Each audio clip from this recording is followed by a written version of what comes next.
안녕하세요. 저는 경기도 부천에 살고 있는 30대 중반의 여성입니다. 옛말에 고슴도치도 제 새끼는 예쁘다는 말이 있죠? 그 고슴도치 엄마가 제 주변에도 있었어요. 그건 바로 저희 시어머니였죠. 이혼하기 직전 저희 남편이 정말 말도 안 되는 대형 사고를 쳤었거든요. 하지만 저희가 이혼을 하게 된 이유가 그 사고 때문은 아니었어요. 남편이 저지른 그 사고를 보고도 그저 제 자식이 예쁘다며 저를 깎아내리던 시어머니 때문이었죠. 그 말도 안 되는 집안을 탈출한 건 아마 제가 지금까지 살면서 했던 일 중 가장 잘한 일에 들어갈 것 같습니다. 물론 애초에 결혼을 해서 그 집안과 엮이게 되었던 것이 가장 잘못했던 일이었지만요. 주변을 돌아보면 자기 자식이 세상에서 제일 잘나고 귀한 줄 아는 부모들이 많더라고요. 자기 자식이 예쁘고 귀한 만큼 남의 자식도 귀하다는 생각을 해야 하는데 그렇지 못한 부모들은 더 많았고요. 남의 자식이 철천지 원수라도 되는 것처럼 못 잡아먹어서 안달인 시부모들. 저는 그 웃기지도 않은 이야기의 주인공이 제가 될 줄은 미처 몰랐습니다. 물론 결혼하기 전에도 이런 끝이 오기 전에 피할 수 있는 길이 몇 번 있었습니다. 그래도 그 당시에는 그 사람이 너무 좋아서 헤어져야겠다는 생각은 참 안 들더라고요. 시어머니의 단점들도 막상 제가 생각하는 것만큼 큰 문제가 아닐 거라고 애써 흐린 눈을 하고 넘어갔었죠. 하지만 이건 말도 안 되는 저의 희망사항이었습니다. 결혼하기 전에는 그 사람이 너무 좋아서 잘 보이지 않던 일들이 결혼해서 살다 보니까 좀 보이더라고요. 제가 얼마나 바보 같은 선택을 했던 것인지도요. 부디 이 사연을 듣고 계시는 분들은 저와 같은 어리석은 선택을 하지 않으시기를 바라면서 제 이야기를 들려드릴게요. 혹시 결혼을 하셨다면 여러분들은 여러분들의 이상형을 찾기까지가 수월하셨나요? 지금 그런 사람과 살고 계신지도 궁금하네요. 저는 제가 찾는 사람이 명확했기 때문에 헷갈릴 일이 없었습니다. 거의 대부분 그런 연애를 해왔고요. 네 이상형도 진짜 참 독특하다. 별것 아닌 것 같으면서도 은근히 그런 게 까다로운 조건이라니까. 지수 네가 찾는 그런 사람이 물론 이 세상에 있기야 하겠지만 남자들은 대부분 고집이랑 성격이 있단 말이지. 나도 알아. 그런데 어차피 상관없어. 내가 찾는 사람을 못 만나면 결혼을 아예 안 하면 되니까. 하기는 그렇게 생각하고 있으면 어차피 걸릴 것도 없겠네. 주변에 결혼한 언니들은 죄다 결혼 안 한 사람들을 부러워하더라고. 그렇지? 나도 그게 정말 결혼의 미스터리고 딜레마 같다니까? 결혼을 안 한 사람들은 결혼을 하고 싶어 하고, 결혼을 한 사람들은 결혼을 안 했던 시절을 그리워하고. 다른 건 몰라도 이혼만은 정말 피하고 싶다. 이혼할 거면 결혼을 아예 안 하고 말지. 안 그러냐? 그거야 그렇지만 그게 어디 우리 마음대로 되냐고. 저는 많은 걸 바라지 않았어요. 그저 제가 오랜 시간 동안 연애를 하기에 그리고 그 이후로 결혼 생활을 지속하기에 편한 사람을 만나고 싶었습니다. 감정 기복 없이 일상이 잔잔하고 성격 자체가 순한 사람인데다 같이 있는 사람을 불편하게 하지 않는 배려심 있는 사람이요. 다만 친구의 말처럼 그런 사람이 결코 흔하지는 않았기 때문에 그동안 연애를 해온 기간보다 하지 않은 기간이 훨씬 더 길었을 뿐이었죠. 전 남자친구와의 마지막 만남을 끝내고 저는 몇 년 정도 오래 연애를 쉬게 되었어요. 그러다 다시 소개로 만나게 된 사람이 미래의 저의 남편이었고요. 새 남자친구는 제가 찾던 이상형에 완전히 들어맞는 사람이었습니다. 새끼 강아지처럼 순둥한 외모에 그것보다 더 순한 성격이요. 저와 연애를 하는 내내 남자친구가 화를 냈던 적이 채 2번이나 됐을까요? 아무리 생각을 해보려고 해도 하도 없는 일이라 한참을 기억을 더듬어야 할 정도였죠. 거기다 제 남자친구는 제 친구들 사이에서 불리는 별명이 예스맨일 정도였어요. 제가 무슨 말을 해도 언제나 오케이였고 제가 하자는 대로 항상 다 따라줬거든요. 데이트 코스를 짜는 것도 여행 계획을 세우는 것도 하다못해 둘이서 먹을 점심 메뉴를 고르는 것까지도요. 좋게 말하면 의견이 없고 나쁘게 말하면 주관이 없다시피 할 정도였죠. 그런데 자기는 왜 항상 의견이 없어? 왜? 언제는 자기가 하는 대로 따라주는 게 마음에 든다면서 이제는 의견이 없는 게 또 별로야? 아니, 별로라서 하는 소리는 아니고 그냥 궁금해서. 자기는 영화 보는 게 유일한 낙이고 취미인데 정작 무슨 영화를 볼지는 항상 내가 정하잖아. 영화도 취향이 있을 텐데 나는 자기가 싫다고 하는 걸 못 본 것 같아. 그리고 내가 이랬다 저랬다 변덕도 많이 부리는데 항상 싫은 티 한 번을 안 내고 잘 받아주고. 그러자 제 말을 들은 남자친구는 그냥 사람 좋은 미소를 지으며 웃기만 하더라고요. 자기랑 같이 보는 영화가 내 취미인 거지 혼자 보는 영화는 재미없어. 그리고 어차피 나는 어떤 영화를 봐도 어차피 다 좋아하기도 하고. 정말 보고 싶은 건 혼자 있을 때 봐도 되잖아. 편독이야 뭐. 내가 편하니까 부리는 것 같아서 그게 다 사랑인가 보다 하는 거고. 와, 그 순간 저는 그런 생각을 했습니다. 내가 낳은 자식도 이렇게까지 사랑해 줄 수는 없을 것 같다고요. 얘는 정말 보살인가? 싶은 생각이 들더라고요.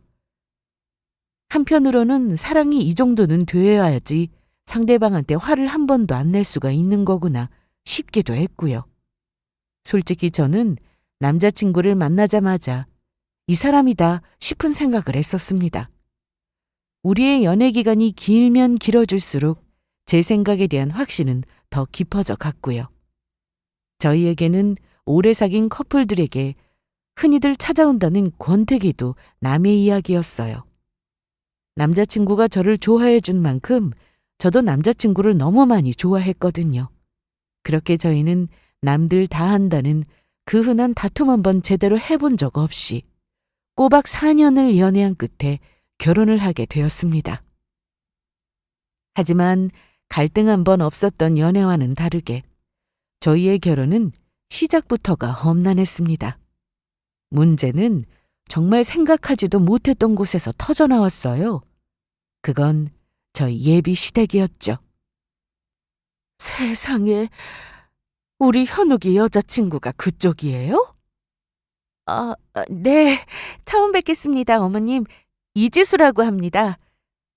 어머머, 이게 꿈이야, 생시야.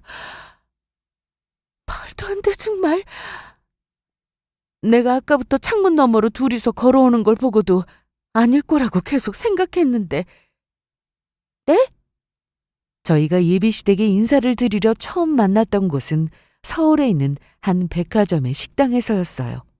거기에 한식당을 좋아하신다는 말씀에 예약을 해두었는데 저희보다 예비 시어머니가 먼저 와 계시더라고요. 남자친구와 함께 얼른 식당 안으로 들어가서 안내받은 좌석으로 향하는데 저희가 다가오는 걸 본 직후부터 표정이 안 좋으시더라고요. 똑같은 말이라도 뉘앙스 차이라는 게 있잖아요.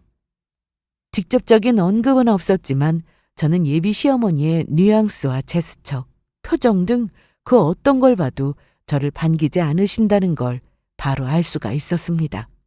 그리고 제 남자친구가 본인 어머니의 반응에 당황했는지 어색하게 웃으면서 바로 화제를 돌리더라고요. 주문부터 하자고 하면서요.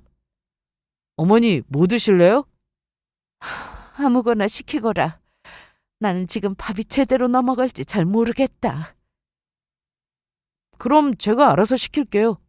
지수야, 너가 먹고 싶은 걸로 골라봐.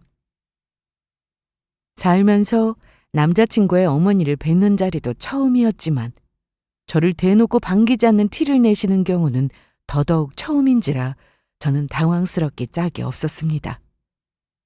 일단 남자친구의 말에 메뉴를 시키기는 했는데 그 불편한 분위기에 저 역시도 밥이 입으로 넘어가는지 코로 넘어가는지 모르겠더라고요.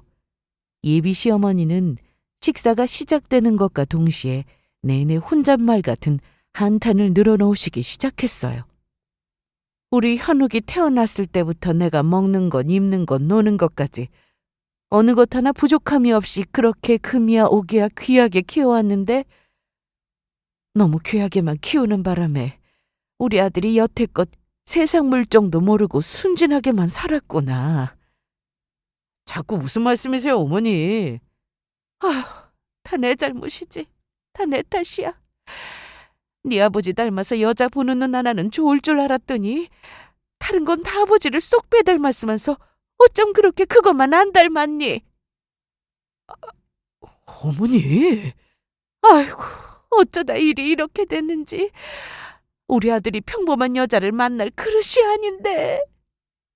그러시더니 저희 앞에서 하늘이 무너지기라도 한 것처럼 갑자기 통곡을 하기 시작하시지 뭐예요. 솔직히 정말 어이가 없고 황당했습니다. 아니 제가 무슨 인형이나 석상도 아니고 사람을 눈앞에 세워놓고 여자 보는 눈이 없다니요. 이건 뭐 대놓고 반대를 하시는 것보다 더 기분이 나쁘더라고요. 나중에 생각을 해보면 그때 그 자리를 박차고 나오지 못한 게 천추의 한이었습니다. 저뿐만 아니라 남자친구도 이 상황이 정말 당황스러운지 어쩔 줄을 몰라 했습니다. 다른 테이블에서 사람들을 쳐다보기 시작하고 예비 시어머니의 통곡 소리는 끝날 줄을 몰랐고요. 그날의 식사는 그렇게 끝이 났습니다.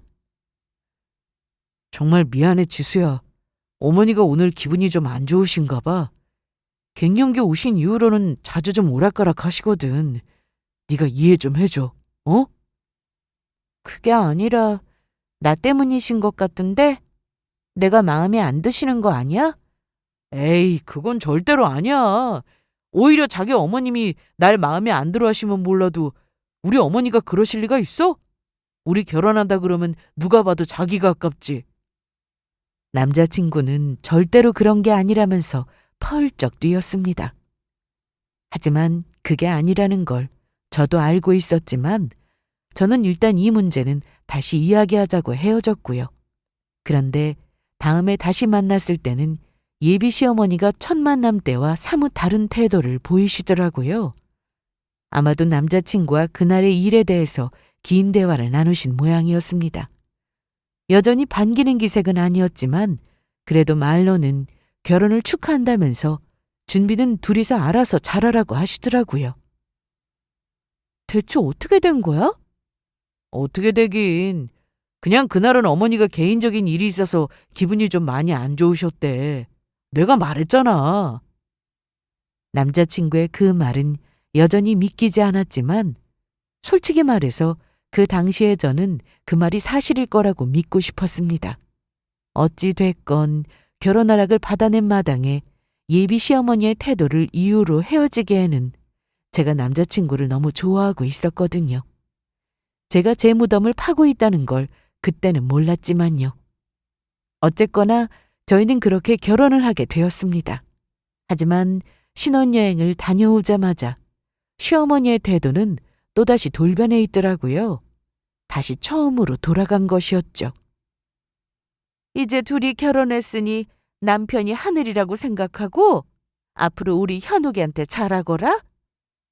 네, 이제 부부가 됐으니까 서로서로 잘해야죠, 어머님. 내 말은 너 말이다, 너.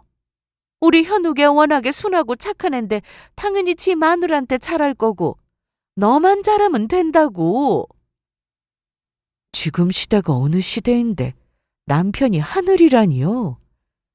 하고 싶은 말이 정말 수도 없이 많았지만 이제 막 결혼했는데 그냥 좋게 듣고 넘기자 싶은 마음에 저는 그냥 가만히 있었습니다.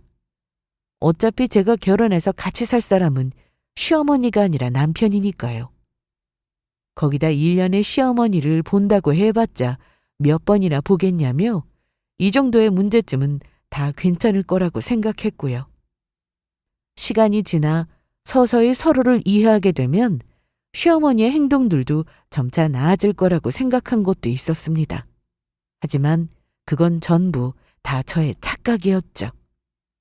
시어머니는 그 이후로도 입만 열면 본인 아들에게 잘하라는 말을 달고 살았습니다. 이 세상에 남자는 많아도 우리 아들 같은 사람은 없다. 그건 너도 알지? 네, 알죠. 착하지, 성격 좋지, 인물 좋지, 성실하지. 그 정도만 해도 완벽할 판에 거기다 돈까지 잘 벌지 않니? 도대체 이런 애를 어디서 만날 수가 있느냐 말이야. 내가 아무리 생각해봐도 너는 전생에 나라를 2번쯤 구했나 보다. 이만저만 턱을 쌓은 게 아니야. 시어머니 눈에는 제가 전생에 못해도 이순신 장군이나 유관순 열사 정도는 되는 모양이더라고요. 저도 이제는 거의 웃어넘길 지경까지 되었습니다. 본인 아들이 대한민국 최고 신랑감이라는데 굳이 아니라고 반박해서 얼굴을 붉혀봐야 못하겠어요. 어차피 그 최고 신랑감이랑 사는 건 저였는데요.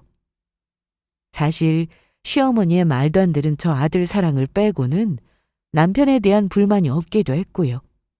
결혼 후에도 제 남편은 저에게 한결같이 잘했거든요. 저희 사이만 변함없이 굳건하다면 시어머니의 저런 이야기 정도는 그냥 참고 넘길만 했습니다. 이건 제가 평소에 조금 무던한 성격이라서 가능한 일이기도 했던 것 같고요. 하지만 그렇게 계속 유지될 수 있을 줄 알았던 남편과 제 사이에 틈이 벌어지기 시작한 것은 결혼한 지 2년이 지날 무렵부터였습니다. 저희 남편은 원래 인테리어 계통으로 작은 사업을 하고 있었어요. 절 만나기 전부터 했던 일이었죠. 남편 성격은 성실한 데다가 큰 욕심이 없는 편이었습니다. 그래서 사업으로 아주 큰 돈을 벌거나 대단히 성공하지는 못했지만 아주 작았던 회사를 하나부터 10까지 차근차근 키워나가는 데는 그 사람 같은 성격이 제격이더라고요.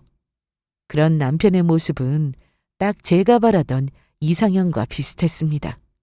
저는 주변 지인들을 통해서 사업을 해서 망한 케이스를 꽤 많이 알고 있었거든요. 그래서 사업하는 사람이 말도 안 되는 과욕을 부렸다가 어떻게 되는지를 누구보다 잘 알고 있었습니다. 그런 점에서 남편은 저를 불안하게 하지 않는 사람이었고요. 그런데 그랬던 남편이 어느 날부터 자꾸 이상한 소리를 하기 시작하더라고요. 여보, 내 친구 진철이 기억나? 강진철. 진철 씨 알지. 당신 초중학교 동창이라고 했잖아. 요즘 걔가 바쁘다고 도통 모임에 안 나왔단 말이야. 그런데 어제 우연히 다른 친구 만났다가 진철이 소식을 들었거든? 그런데 뭐라는 줄 알아? 얘가 그동안 모임에 안 나온 이유가 있더라고. 뭔데? 그 자식 주식 투자한 게 완전 대박이 났대. 와, 최근에는 강남으로 이사까지 했다더라고. 예전부터 느꼈던 거지만 남편은 이상하게 그 친구에게만 묘한 경쟁의식이 있더라고요. 왜 아무리 친한 친구 사이라고 하더라도 은근히 경쟁심이 생기는 친구가 있잖아요. 그 진철 씨가 바로 남편에게는 그런 친구인 모양이었습니다. 정말이야? 어쩐지. 마지막으로 모임을 나왔을 때도 갑자기 외제차를 끌고 나온다 싶었더니 우리가 걔 월급을 많이 하는데 어떻게 된 거냐고 물어봐도 그냥 웃기만 하길래 우리는 영혼까지 끌어모아서 산 건 줄 알았지. 남편은 그 뒤로도 몇 날 며칠을 계속해서 그 친구 이야기를 했습니다. 걔가 어릴 때는 집도 가난하고 진짜 평범한 친구였는데 정말 인생 한방 아니냐면서요. 사람 일 아무도 모르는 거라고, 열심히 공부하고 뼈 빠지게 일하면 뭐하냐고, 인생 잘 풀린 사람 아무도 못 당한다고요. 그리고 시간이 지날수록 저는 점점 사태의 심각성을 깨닫기 시작했습니다. 처음에는 남편이 뜻밖의 소식에 많이 놀랐나 보다, 많이 부러운가 보다. 그래도 며칠 저러다 말겠지 싶었거든요. 그런데 옆에서 봐도 좀 심하다 싶을 정도로 계속 과몰입을 하더라고요. 철천지 원수가 로또를 맞았다고 해도 이렇게까지 좌절하지는 않을 것 같았습니다. 상대적 박탈감이 더 무서운 거라더니 아는 사람이 저렇게 됐다는 소식이 더 충격적인 모양이었어요. 솔직히 말해서 저는 남편의 처음 보는 저런 모습들이 잘 이해가 가지는 않았지만요. 결국 그 증상이 2주를 넘어갈 때쯤 저는 남편을 위로해주면서 조금은 진지하게 말을 했습니다. 여보, 세상에 공짜는 없는 법이야. 당신도 나이가 있으니 이제 그런 이치 정도는 알잖아. 진철 씨가 쉽게 돈을 번 것처럼 보여도 그게 마냥 쉬운 게 아니었을 수도 있지. 요즘 투자가 쉬운 것도 아니고 주식이나 코인 하면서 망하는 사람이 얼마나 많아? 그건 알지, 나도. 그리고 설령 쉽게 돈을 번 게 맞다고 해도 그런 만큼 쉽게 나갈 수도 있는 거야. 내 눈에는 꾸준하게 매일 열심히 일해서 돈 버는 당신이 훨씬 더 대단해 보이니까 실망할 것도 없어. 그런데 제 말을 조금 기운 빠진 얼굴로 듣고 있던 남편이 갑자기 눈을 빛내면서 말을 하더라고요. 내가 생각을 해봤는데 나 주식 소액으로 하던 거 시드를 좀 늘리면 어떨까 싶어서. 뭐? 아니, 지금까지 내가 했던 이야기는 다 어디로 들은 거야? 그게 아니라 내가 주식 공부는 여태까지 계속 해왔잖아. 그런데 지금까지는 사업에 투자하느라 넣을 돈이 없어서 못 넣었던 거고. 조금만 더 늘려볼게. 어? 그동안 남편은 용돈에서 남은 돈이나 비상금을 따로 모아서 주식에 소소하게 투자를 하고 있었습니다. 남편 말대로 그동안은 사업에 넣을 돈도 부족했기 때문에 주식을 한다고 해봐야 7, 8천만 원 정도 범위 내에서 사고팔고 하면서 굴리는 게 다였죠. 요즘 주식이든 코인이든 아무것도 안 하는 사람은 거의 없다는 걸 저도 알고 있었어요. 하지만 그건 어디까지나 월급쟁이들 사정이지. 남편처럼 사업을 하는 사람은 다른 이야기라고 생각을 했거든요. 당신 그럴 돈 있으면 차라리 사업에 조금이라도 더 투자하는 게 낫지 않아? 주식은 잘 될지 안 될지도 모르는 거잖아. 에이, 그건 공부를 하나도 안 하고 무작정 덤벼들기만 해서 그렇지. 그리고 국내 주식 말고 미국 주식으로 투자하면 무조건 벌게 되어 있어. 진철이가 재미 본 것도 미장이래. 글쎄, 나는 잘 모르겠어. 저는 일단 남편을 말렸습니다. 하지만 제 설득에도 워낙에 하고 싶어하는 마음이 커 보이길래 어쩔 수 없이 허락을 해주었어요. 대신에 한도는 딱 지금의 2배까지만이라고 못을 박았죠. 이미 8천만 원을 넣어뒀으니 거기서 8천만 원만 더 해보라고요. 남편은 신이 나서 알겠다고 대답했습니다. 저는 공동 비상금 통장에 넣어두었던 돈에서 8천만 원을 건네주었습니다.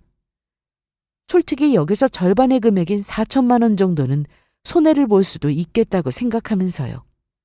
정신적인 건강을 위해서 차라리 그 돈은 없는 돈이라고 생각하기로 한 거죠.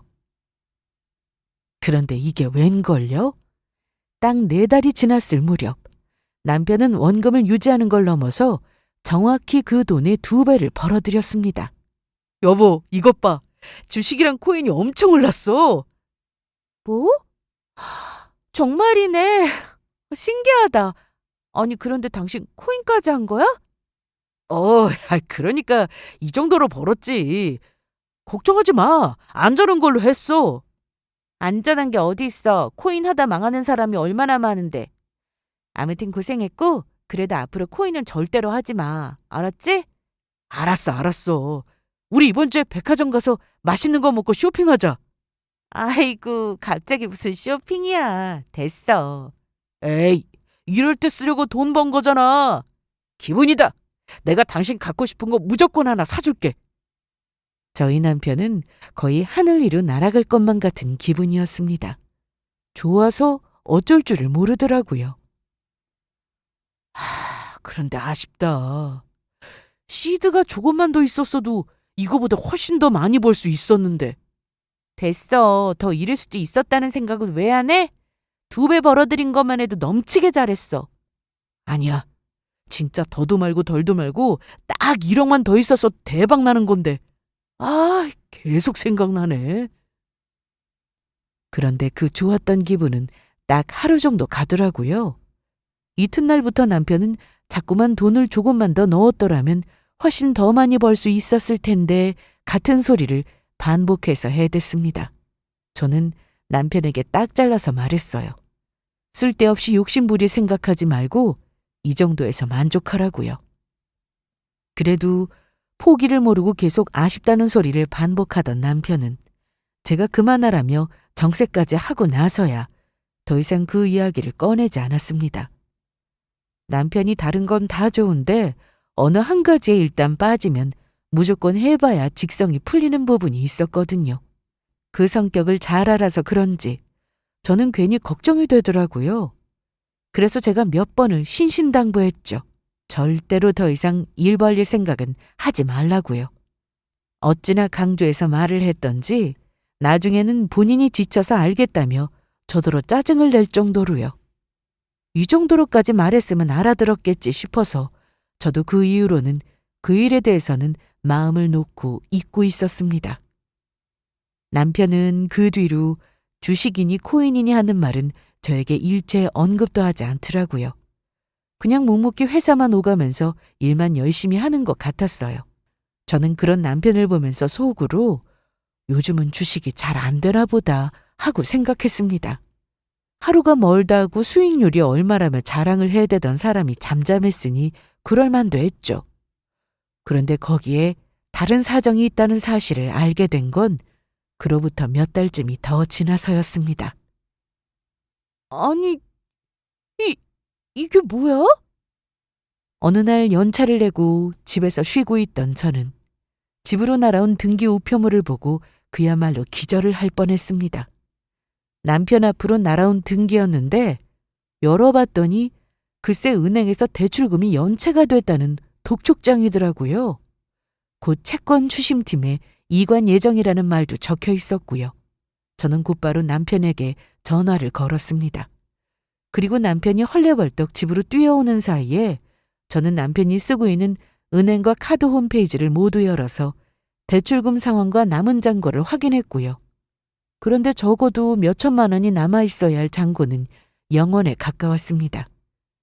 남편의 앞으로 제가 모르는 대출이 3개나 더 있었고요. 이거 뭐야? 당장 설명해봐. 여보.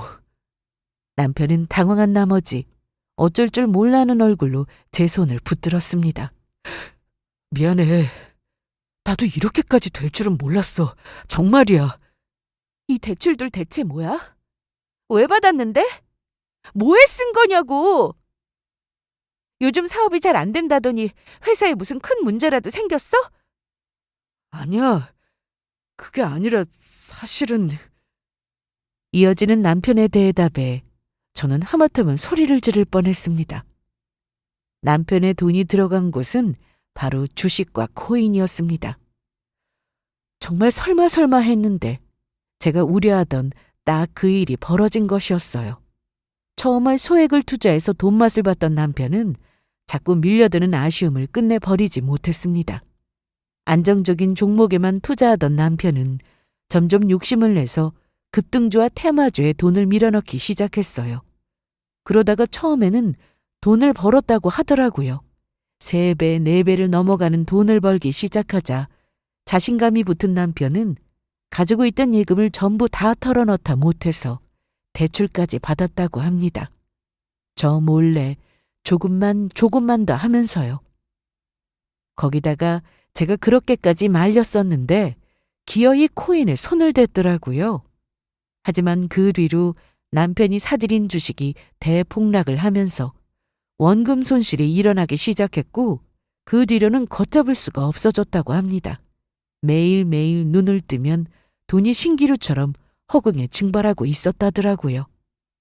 결국 회사에 투자한 돈까지 회수해서 대출금을 내고 그 손실을 메꾸기 위해서 또 다른 테마주를 사들였고 그 짓을 반복하다 보니 이제는 대출이자를 낼 돈도 더 이상 시드를 넣을 현금도 전혀 없는 상태였습니다. 당신 제정신이야? 회사 돈까지 뺏어 넣었다고? 내가 하지 말라고 그렇게 말했잖아. 미안해, 여보. 진짜 미안해. 정말 정신이 나갈 것 같더라고요. 남편은 미안하다는 말만 반복하면서 제 앞에서 펑펑 울고 있었고요. 운다고 해결될 일도 아니었죠. 이대로 갔다간 조만간 압력딱지까지 붙게 생겼더라고요. 저는 아득해지는 정신을 붙들고 남편을 다그쳐서 남은 빚들을 모두 확인했습니다. 그리고 이 사태를 어떻게 수습할지에 대해서부터 의논을 했고요. 그 후 남편은 사업을 접었습니다. 사업에 들어갈 돈을 모두 빼서 갖다 박은 그 순간부터 이미 끝난 것이나 마찬가지였죠. 애초에 정신이 온통 다른 데가 있었으니 사업이 잘 굴러가지도 않고 있었고요. 그 뒤로 남편은 몸을 쓰는 일을 하기 시작했습니다. 단기간에 돈을 많이 벌어서 최대한 대출금을 갚으려면 어쩔 수가 없었죠. 그나마 다행인 것은 남편이 예전에도 아르바이트로 이런 일을 했을 만큼 체력이라도 좋다는 것이었습니다. 남편은 평일에는 공사장에서 막노동을 했고 주말에는 물류센터와 배달 아르바이트를 뛰면서 돈을 벌기 시작했어요. 시댁도 친구들도 그 누구도 모르고 있는 일이었죠. 저희 친정만 빼고요. 우연히 이 사실을 알게 된 저희 친정에서 감사하게도 빚을 갚으라고 많이 도와주셨거든요. 이혼을 안 할 생각이라면 어쩌겠냐고 하시면서요. 솔직히 말해서 처음에는 이혼 생각이 굴뚝 같았습니다. 제가 몇 번씩이나 그렇게 말렸는데도 결국 이 사태를 만든 남편 놈에게요. 하지만 살면서 처음 있는 일이었습니다. 그래도 제가 사랑했던 사람이니 딱 한 번만은 남편의 허물을 용서해주고 넘어가자 싶더라고요. 남편은 그런 저에게도 저희 부모님에게도 너무 감사하다면서 몇 번을 울었고요. 이제는 무조건 제가 하자는 대로 하고 정신 차리고 살겠다고도 맹세했습니다. 그 일만 생각하면 하루에도 10번씩 속이 무너질 것 같았지만 그래도 열심히 살겠다며 일하러 나가는 남편을 보면 짠하기도 하고 복합적인 감정이 들더라고요. 그렇게 나머지는 시간이 해결해 주겠지 싶어 참고 산 지도 몇 달이 흘렀습니다. 그러던 어느 주말이었어요. 얘 지수야, 더운데 고생하지 말고 간단하게 차려. 알았지? 알았어요, 엄마. 1시간 정도만 있으면 다 될 것 같으니까 이따가 6시 좀 넘어서 집으로 오시면 돼요. 아침부터 장을 봐서 음식을 하고 있던 저는 거의 마무리를 짓고 있었어요. 그날은 저희 친정엄마 생신날이었거든요. 엄마가 좋아하시는 식당에서 외식을 할까 하다가 그냥 저희 집에 모셔서 가족들끼리 식사를 하기로 했었죠. 이동하려니 날이 많이 덥기도 하고 최근에 집에 TV가 고장났었는데 그걸 저희 친정에서 바꿔주셨거든요. 그래서 새로운 TV도 보여드릴 겸 집으로 초대한 거죠. 전화를 끊고 30분쯤 있자니 현관벨이 울리더라고요. 저는 시간도 안 됐는데 벌써 오셨나 싶어서 의아해하며 문을 열었어요.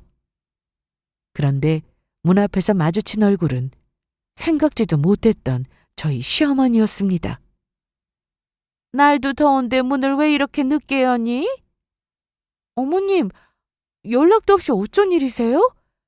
여기 근처 지나가다가 갑자기 생각이 나서 코앞이라서 그냥 전화 안 하고 왔다. 그런데 이게 다 뭐냐? 시어머니는 어리둥절해하는 저를 뒤로하고 먼저 신발을 벗으면서 거실로 들어가셨어요. 그러더니 거실에 차려진 상위에 놓인 음식들을 보고 깜짝 놀라며 물으시더라고요. 아, 오늘이 저희 엄마 생신이셔서요. 생일상 차리고 있었어요. 뭐야? 생일상? 그걸 여기서 차리고 있었다고? 네, 외식하려다가 그냥 집으로 초대했어요. 제 말이 끝나자마자 시어머니는 기가 막힌다는 표정으로 저를 획 돌아보더라고요. 아니, 너는 대체 생각이 있는 애야, 없는 애야? 네? 세상 천지에 장모 생신상을 사위 집에서 차리는 경우가 어디 있어? 차린다고 너희 어머니는 또 넙죽 여기로 오겠다고 한 거니? 세상에, 사위 알기를 얼마나 우습게 봤으면 여기를 오겠다고 해? 그 말을 듣자마자 저는 어처구니가 없어졌습니다. 시어머니가 평소에 저희 친정 식구들을 딱히 좋아하지 않는다는 건 저도 알고 있었어요. 특히나 저희 엄마를요. 제가 마음에 들지 않았으니 저희 식구들도 마찬가지였겠죠. 어머님, 말씀을 왜 그렇게 하세요? 저희 집에서 생신상 차리는 건 제가 아니라 그이가 먼저 하자고 한 거예요. 그리고 대체 누가 사위를 우습게 본다고 그러세요? 다른 날도 아니고 생신이라고까지 했는데 저렇게 난리를 치는 게 이해가 안 되더라고요. 하지만 날이 날이니만큼 저는 최대한 참고 조용히 넘어가려고 했습니다. 조금 있으면 친정 식구들이 올 예정이었으니까요. 그건 보나마나 네가 장모 생신상을 차려야 한다고 너희 남편을 들볶으니까 그 착한 애가 알겠다고 한 거겠지. 우리 때는 상상도 못할 일이었다. 아무리 생각이 없어도 그렇지 어딜 사위 집에서 본인 잔치할 생각을 해? 뭐라고요? 생각이 없다고요? 그래! 생각이 조금이라도 있었으면 그런 짓은 안 하지. 그리고 이게 뭐야? 이거 한우 아니야? 지 부모 밥상 차린다고 아주 상다리가 휘어지는구나. 내 아들이 뼈 빠지게 일해서 번 돈으로 지금 한우를 산 거야? 그 뒤에 일어난 일이 뭔지 아세요? 씩씩거리면서 혼자서 화를 주체하지 못하고 있던 시어머니는 말이 끝나기 무섭게 밥상을 뒤엎어버렸습니다. 창으로 다가가는 시어머니를 보고서도 저는 정말 설마 했어요. 그런데 1초 후에 정말로 바닥을 나뒹굴고 있는 음식들을 보고 있으니 피가 거꾸로 솟더라고요.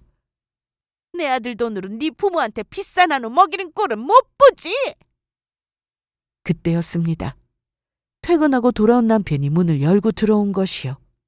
이게 뭐야? 어떻게 된 거야? 현우가! 어머니! 너 대체 얼마나 호구퉁시처럼 살고 있는 거야? 너 네 마누라한테 찍소리도 한번 못하고 사는 거야? 도대체 왜 그러고 살아? 문 앞에서 시어머니가 지르는 소리를 듣고 뛰어들어온 남편은 난장판이 된 거실을 보면서 기겁을 했습니다. 저는 남편에게 지금까지 있었던 일을 모두 설명했어요. 차분하게요. 너무 말도 안 될 정도로 기가 막힌 일을 겪었더니 사람이 오히려 차분해지더라고요. 그 와중에도 제 말을 몇 번이고 막아서는 시어머니를 저지한 남편은 끝까지 이야기를 다 듣고는 두 손으로 머리를 감싸쥐었습니다. 그러더니 곧 미친 듯이 눈물을 흘리기 시작했어요. 진짜 왜 그러세요? 어머머, 얘 좀 봐. 내가 대체 뭘 했다고 그래? 도대체 장모님 생신상 좀 차려드린 게 대체 뭐가 큰일이라고 이러시는 거냐고요. 장모님이 저한테 해주신 게 얼만데. 남편은 아주 오열을 하면서 지금 자신이 처한 모든 상황에 대해 털어놓았습니다. 빚이 생긴 것도 사업을 접은 것도 지금 막노동을 하면서 살고 있고 그 빚은 저희 엄마가 많이 갚아주셨다는 것도요. 시어머니는 입을 떡 벌린 채 말을 잇지 못했습니다. 아들이 쫄딱 망했다는데 그럴 만도 했죠. 하지만 그것도 잠시 파랗게 질린 얼굴로 저를 번갈아 보던 시어머니는 이내 표정을 고치고는 큰 소리를 치더라고요. 너 겨우 그 돈 때문에 지금 마누라한테 찍소리도 못하고 주눅 들어 사는 거야? 엄마가 그 돈 갚아주마. 얼마야? 대체 얼만데 그래? 아, 어머님이 갚아주시게요? 그럼 저희야 좋죠. 저는 남편이 진 빚의 총 액수에다가 저희 친정에서 빌려준 돈이 무려 4억이 넘어간다고 말씀드렸습니다. 저희 시댁 사정으로는 친정에서 갚아준 빚의 반도 도와줄 수가 없었어요. 그제서야 시어머니는 입을 다물고 아무 말씀도 안 하시더라고요. 그날 시어머니는 남편의 재촉에 곧바로 집으로 돌아갔고 저는 음식을 죄다 버리고 친정 식구들을 모시고 밖으로 나가 식사를 했습니다. 적당히 사정을 둘러대고서요. 나중에 무슨 결판을 내든 일단 그날은 엄마 생신이었으니까 기분 좋게 보내고 싶었거든요. 나중에 집으로 돌아와서 남편은 저에게 시어머니의 행동을 사과했고요. 그래, 거기까지는 정말 기가 막히지만 또 남편이 무슨 잘못이 있나 싶었습니다. 몇 번이고 사과를 하기에 일단 알겠다고 했고요. 하지만 거기서 끝이 아니었습니다. 한동안 잠잠하던 시어머니는 사흘을 못 가서 다시 저희 집으로 쳐들어왔거든요. 아무래도 그날의 일이 너무 분했던 모양이었습니다. 그깟 빚이 뭐가 대수냐? 남자가 바깥일 하다 보면 빚도 생기고 하는 거지. 너 내 아들 무시하지 말고 남편 대접 똑바로 해. 하실 말씀은 그게 다예요? 뭐? 다 했냐고? 너 돈 있다고 유세 떠는 거니? 너희 친정 믿고 기세등등한 거야 지금? 그깟 몇 억 가지고 뭘 얼마나 도와줬다고 이 생색이야? 은혜를 원수로 갚아도 유분수지. 심지어 그 빚을 갚아준 저희 친정까지 유세를 떠는 거냐며 막말을 하기 시작하더라고요. 저는 더 이상 참을 수가 없었습니다. 바로 운동을 나가 있던 남편에게 전화를 했어요. 남편은 제 전화를 받고 급히 집으로 돌아와서 다시 시어머니를 돌려보냈고요. 제가 참을 수 없었던 것은 남편의 태도였습니다. 제가 시어머니의 태도와 막말에 대해서 지적을 했더니 오히려 저를 예민한 사람 취급하더라고요. 당신도 그만 좀 해. 뭐라고? 어머니 저러시는 거 하루 이틀도 아닌데 뭐하러 그걸 일일이 깊게 생각을 해. 곱씹으면서 열받아 하지 말고 그냥 그러려니 하고 무시하고 넘기면 되잖아. 지금 이게 무시하고 넘길 수준이야? 당신이 어머니를 말릴 생각을 해야지. 지금 이 상황에 그런 말이 나와? 막말로 우리 어머니 입장에서는 자식이 기죽어 있는 게 속상하실 수도 있는 거잖아. 나도 지긋지긋하다 정말. 둘 다 그만 좀 하라고! 그 순간 저는 그야말로 머리가 쿵 하고 울리는 충격을 받았습니다. 이건 대형 사고를 친 걸 알았을 때 그날의 충격보다도 더 극심한 충격이었어요. 사고치고 기죽어 있는 아들 안타까운 시어머니는 당연한 거야? 그럼 사고친 사위 때문에 같이 마음고생하는 딸이 안타까워서 그 돈 도와주시는 우리 엄마는? 당신 엄마한테 유세 떨지 말라는 소리를 들어도 되는 거고?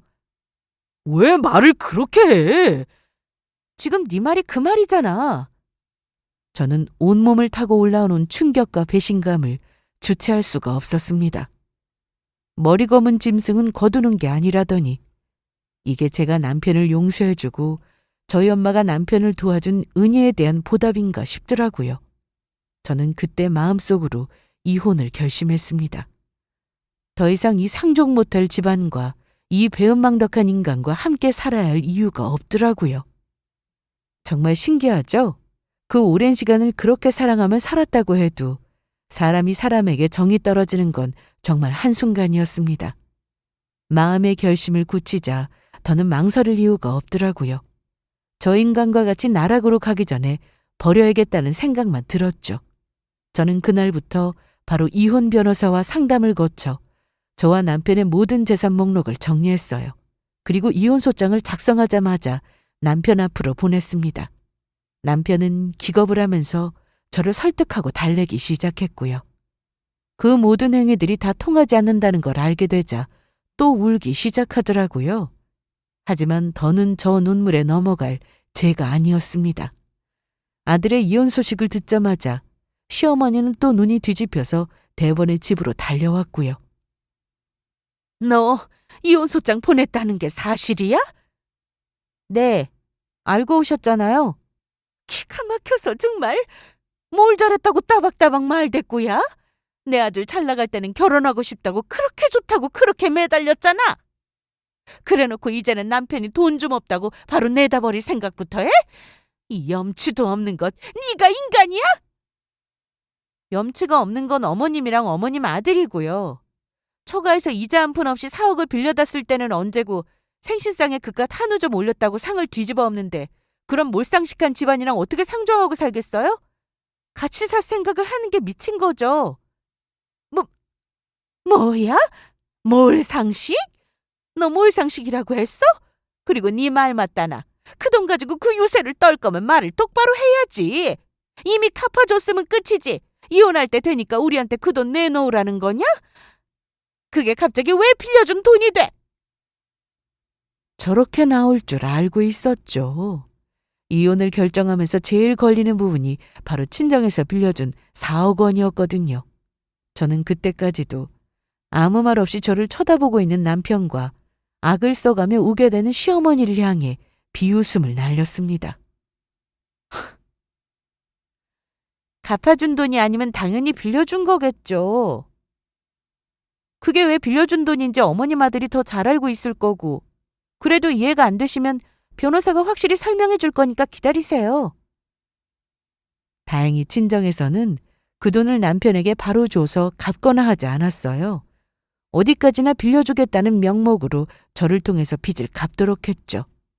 남편 놈이 저와 계속 별 문제 없이 살았다면 그 빚은 자연스럽게 갚아준 것이 되었겠지만 그게 아닌 이상 이건 빌려준 돈이었습니다. 애초부터 빌려준다고 말을 했고 갚지 않아도 된다는 건 저희 부모님이 저에게만 넌지시 말씀을 하신 상태였거든요. 저는 그 사실을 남편에게 말하지 않았고요. 갚아준 돈이라고 생각했던 시어머니는 거의 개거품을 물다시피 했어요. 4억을 도로 토해낼 판국이 되자 나중에는 남편이 바람을 피운 것도 아니고 그깟게 무슨 이혼 사유가 되냐면서 이혼을 못하게 하려고 아주 발악을 하더라고요. 하지만 너무 이혼 사유가 되기에 충분했죠. 아내인 저 몰래 대출을 받아서 이미 부부간의 신뢰를 훼손했고 억대의 빚을 지면서 가정을 경제적으로 파탄시킨 데다가 그간 있었던 시어머니의 막말도 손 놓고 방치를 했으니까요. 그렇게 저는 이혼을 하게 되었습니다. 저희 엄마는 혹시라도 이런 일이 생길 것을 예견이라도 하셨던 걸까요? 저희는 지금도 가끔씩 그때의 일을 이야기하고는 합니다. 제가 얼마나 어리석은 선택을 했었는지에 대해서도 혼자서 돌아볼 때가 있고요. 그때는 잘 보이지 않았지만 지나고 나서 보니 보이더라고요. 할 때는 사랑이라고 믿었지만 실은 처음부터 이 결혼은 파탄의 조짐이 보이고 있었다는 사실을요. 법원의 판결을 받아 시댁과 남편은 매달 조금씩 4억 원의 금액을 나누어 갚고 있습니다. 돈이 들어올 때마다 그런 생각이 들더라고요. 만약 시어머니가 염치가 조금이라도 있는 사람이었다면 우리의 결말이 달라졌을까 하는 생각이요. 하지만 끝내 크게 달라지지는 않았을 것 같다는 결론이 들었습니다. 이제 저는 속 시원히 혼자 잘 살고 있어요. 더는 남편이 친 사고로 속 끓일 일도 없고 저를 깎아내리며 남편을 감싸기 바쁜 시어머니를 감당할 일도 없고요. 저는 잘 살고 있지만 아마 저쪽은 그렇지 못하겠죠? 여기까지 들어주셔서 감사합니다.